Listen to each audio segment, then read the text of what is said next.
bahay from start to finish at ngayon, nasa electrical na kami. GLI Bahay Build! Part!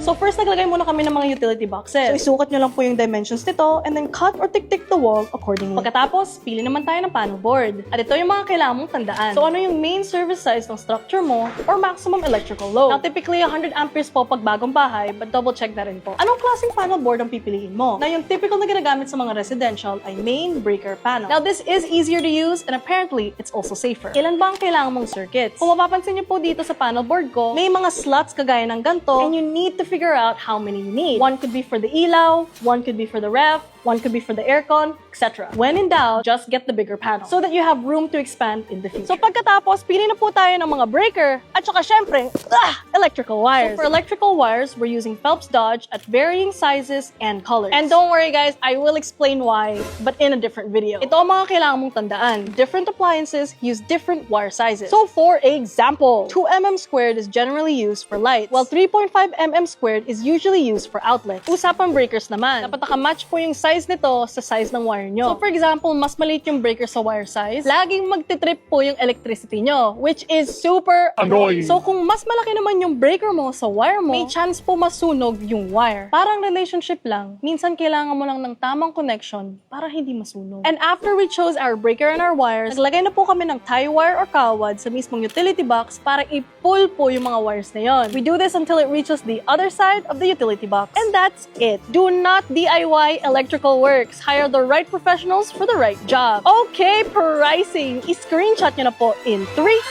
2, 1. GLI Bahay Build! Parang alita pa ako? Weh.